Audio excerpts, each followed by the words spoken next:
Hi ನಮಸ್ಕಾರ. After long back ತುಂಬ ಖುಷಿಯಾಗಿತ್ತು, ಅದಕ್ಕೋಸ್ಕರ ವಿಡಿಯೋ ಮಾಡಿದ್ದೆ. ಆ್ಯಕ್ಚುಲಿ ನಮ್ಮಮ್ಮನ ಅವ್ರ ಸ್ಕೂಲಿಗೆ ಕರ್ಕೊಂಡೋಗಿದ್ದೆ. ಅಂದರೆ ಅವ್ರು ಓದಿದ್ದು ಸ್ಕೂಲು ಸಾರಿ ಅವ್ರು ಓದಿದ್ದಲ್ಲ, ಅವ್ರು ಹೋಗಿದ್ದ ಸ್ಕೂಲು. ಅಲ್ಲಿಗೋದ್ಮೇಲೆ ಗೊತ್ತಾಗಿದ್ದು ನಮ್ಮಮ್ಮ ಬರೀ ಹೋಗಿದ್ದಷ್ಟೇ, ಆ ಸ್ಕೂಲಿಗೆ ಓದಿದ್ದಿಲ್ಲ ಅಂತ. ಆ್ಯಕ್ಚುಲಿ ನಮ್ಮಮ್ಮನೂರಿಗೆ ಕರ್ಕೊಂಡೋಗಿದ್ದೆ, ಸಿಕ್ಕಾಪಟ್ಟೆ ಖುಷಿಯಾಗೋದ್ರು ಅವ್ರ ಸ್ಕೂಲಿಗೆ ಕರ್ಕೊಂಡೋಗಿದ್ದಕ್ಕೆ.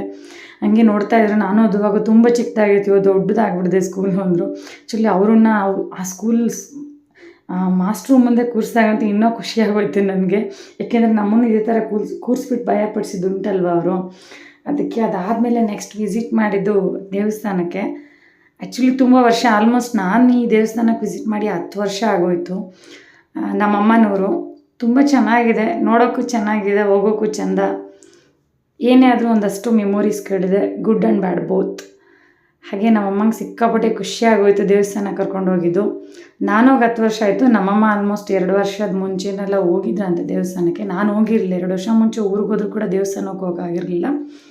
ಬಟ್ ಆಫ್ಟರ್ 10 ಇಯರ್ಸ್ ವಿಸಿಟ್ ಮಾಡಿದ್ದಕ್ಕೆ ಸಿಕ್ಕಾಪಟ್ಟೆ ಖುಷಿಯಾಯಿತು. ಹಾಗೆ ನಮ್ಮಮ್ಮನ್ನ ಅವ್ರ ತವ್ರ ಮನೇಲಿ ಅವ್ರ ಊರಿಗೆ ಕರ್ಕೊಂಡು ಹೋಗೋದು ಸ್ವಲ್ಪ ಖುಷಿ ಅನಿಸುತ್ತೆ.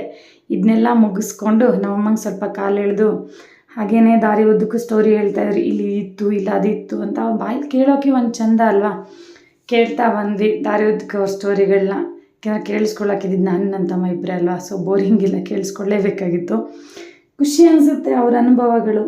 ನಾವು ಪಡ್ತಿರೋ ಕಷ್ಟಗಳೆಲ್ಲ ಯಾವ ಲೆಕ್ಕನೂ ಅಲ್ಲ ಅನಿಸ್ಬಿಡುತ್ತೆ. ಇದನ್ನೆಲ್ಲ ಮುಗಿಸ್ಕೊಂಡು ವಿಸಿಟ್ ಮಾಡಿದ್ದು ನೆಕ್ಸ್ಟ್ ನಮ್ಮೂರಿಗೆ, ಅಂದರೆ ಮಲೆಬೆನ್ನೂರಿಗೆ.